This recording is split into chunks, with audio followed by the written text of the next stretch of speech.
ایک مقام پر اور پروردگار عالم ارشاد فرماتا ہے قُلْ إِن كُنتُمْ تُحِبُّونَ اللَّهَ فَاتَّبِعُونِي يُحْبِبْكُمُ اللَّهُ وَيَغْفِرْ لَكُمْ ذُنُوبَكُمْ وَاللَّهُ غَفُورٌ رَحِيمٌ۔ ارشاد فرماتا ہے پروردگار عالم، اے محبوب تم فرما دو کہ اگر تم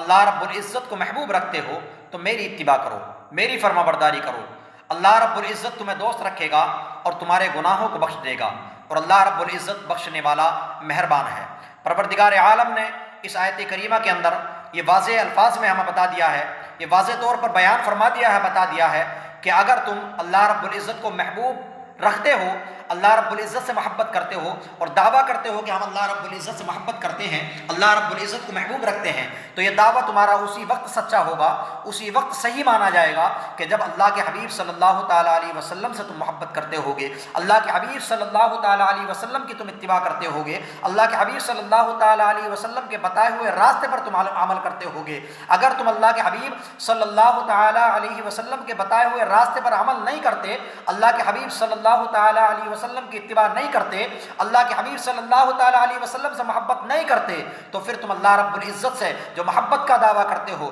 اللہ رب العزت کو محبوب رکھنے کا جو دعویٰ کرتے ہو، یہ دعویٰ تمہارا جھوٹا ہے، یہ سچا نہیں ہو سکتا۔ ایک حدیث مبارکہ اللہ کے حبیب صلی اللہ تعالیٰ علیہ وسلم کی حدیث پاک ہے، حضرت عبداللہ بن عباس رضی اللہ تعالیٰ عنہ سے مروی ہے۔ اسی آیت کریمہ کے شان نزول کے اندر مفسرین اکرام بیان فرماتے ہیں کہ حضرت عبداللہ بن عباس رضی اللہ تعالیٰ عنہ سے مروی کہ اللہ کے نبی صلی اللہ تعالیٰ علیہ وسلم ایک مرتبہ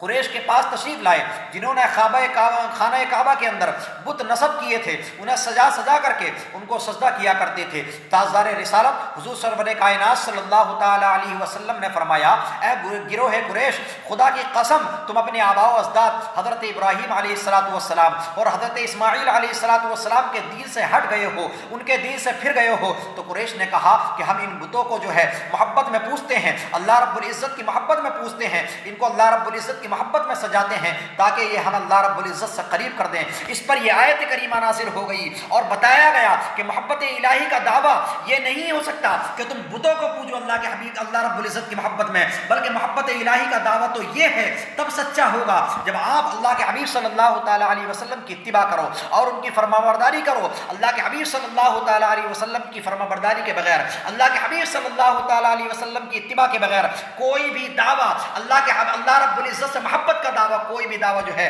وہ آپ کا قابل قبول نہیں ہو سکتا۔ جو اس دعوے کا ثبوت دینا چاہتا ہے کہ اللہ کے حبیب صلی اللہ تعالیٰ علیہ وسلم سے بھی محبت کرے اور اللہ رب العزت سے محبت کرنے کا دعویٰ اگر اس کا ثبوت دینا چاہتا ہے تو وہ اللہ کے حبیب صلی اللہ تعالیٰ علیہ وسلم کی اتباع کرے، اور جب اللہ کے حبیب صلی اللہ تعالیٰ علیہ وسلم کی اتباع کرے گا، اللہ کے حبیب صلی اللہ تعالیٰ علیہ وسلم کی پیروی کرے گا، تو پھر یہ دعویٰ تمہارا سچا مانا جائے گا کہ ہاں آپ اللہ رب العزت سے محبت کرتے ہیں، اللہ رب العزت کو محبوب رکھتے ہیں۔ اور جب اللہ رب العزت سے اللہ کے حبیب صلی اللہ تعالیٰ علیہ وسلم سے تم محبت کرو گے، اللہ کے حبیب صلی اللہ تعالیٰ علیہ وسلم کی پیروی کرو گے، اللہ کے حبیب صلی اللہ تعالیٰ علیہ وسلم کی فرما برداری کرو گے، تو پھر انشاءاللہ اللہ رب العزت کے حبیب صلی اللہ تعالیٰ علیہ وسلم کی آنکھوں کو ٹھنڈک پہنچاؤ گے اور نمازیں ادا کرو گے، نماز قضا نہیں کرو گے، کیونکہ اللہ رب العزت کے حبیب صلی اللہ تعالیٰ علیہ وسلم نے ارشاد فرمایا ہے قرۃ عینی فی الصلاۃ، اللہ کے حبیب صلی اللہ تعالیٰ علیہ وسلم نے ارشاد فرمایا کہ نماز میری آنکھوں کی ٹھنڈک ہے۔ اگر کوئی اللہ کے حبیب صلی اللہ تعالیٰ علیہ وسلم کی اتباع کرنا چاہتا ہے،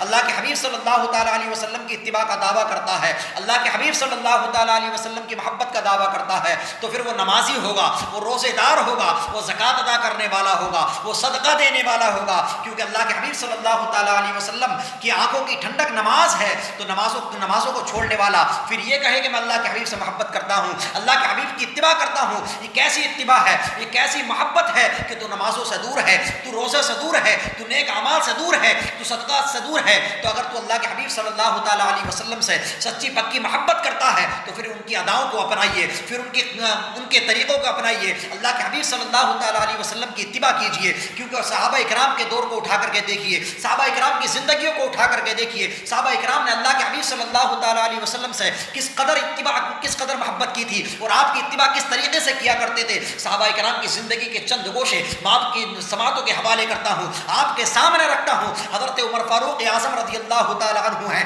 خلیفہ چہار اور خلیفہ دوم ہیں حضرت عمر فاروق اعظم رضی اللہ تعالی عنہ۔ آپ کی زندگی کا ایک واقعہ ہے کہ ایک مرتبہ حضرت عمر فاروق اعظم رضی اللہ تعالی عنہ حجر اسود کے پاس آئے اور اسے بوسہ دے کر کے فرمایا، خدا کی قسم میں جانتا ہوں تو ایک پتھر ہے، نہ نفع پہنچا سکتا ہے نہ نقصان پہنچا سکتا ہے، اگر میں نبی کریم صلی اللہ تعالی علیہ وسلم کو تجھے بوسہ دیتے نہ دیکھا ہوتا تو میں تجھے ہرگز بوسہ نہ دیتا۔ اب سوچئے اللہ کے حبیب صلی اللہ تعالی علیہ وسلم نے حجر اسود کو بوسہ دیا، اس لیے صحابہ کرام حجر اسود کو بوسہ دے رہے ہیں، اس لیے حضرت عمر فاروق اعظم رضی اللہ تعالی عنہ حجر اسود کو بوسہ دے رہے ہیں اور فرما رہے ہیں کہ اگر اللہ کے حبیب صلی اللہ تعالی علیہ وسلم نے اے حجر اسود تجھے بوسہ نہ دیا ہوتا تو پھر میں تجھے بوسہ نہیں دیتا۔ یہ اللہ کے نبی صلی اللہ تعالی علیہ وسلم کی اتباع کرنے کا عالم ہے، اللہ کے حبیب صلی اللہ تعالی علیہ وسلم کی فرما برداری کا عالم ہے۔ ایک اور حدیث پاک ہے، حضرت عبداللہ بن عمر رضی اللہ تعالی عنہما ایک جگہ اپنی اونٹنی کو چکر لگا رہے تھے، گول گول گھما رہے تھے،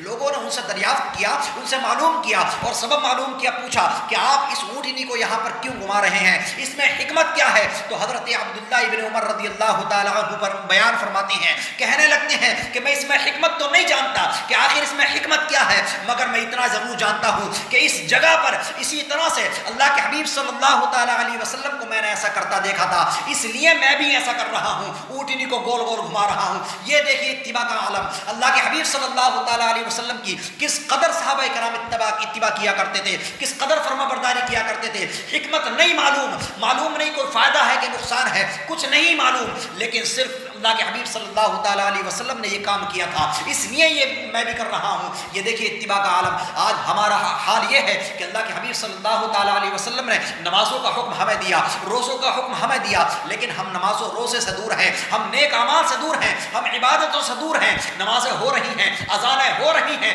لیکن ہم چوراہوں پر باتیں کر رہے ہیں، ہم اپنی دکانوں پر بیٹھے ہوئے ہیں، اپنے کاروبار میں مشغول ہیں۔ میرے پیارے، اگر آپ اللہ رب العزت کی محبت کا دعویٰ کرتے ہو، اللہ کے حبیب صلی اللہ تعالی علیہ وسلم کی محبت کا دم بھرتے ہو، تو آپ کو نمازیں پڑھنی ہوں گی، تبھی آپ کا دعویٰ سچا ہوگا، آپ کو روزے رکھنے ہوں گے، تبھی آپ کا دعویٰ سچا ہوگا، آپ کو اپنے کام چھوڑ کر کے نمازوں میں باجماعت حاضری لگانا ہوگی، تبھی آپ کا دعویٰ سچا ہوگا۔ میرے پیارے، اگر آپ چاہتے ہو کہ اللہ کے حبیب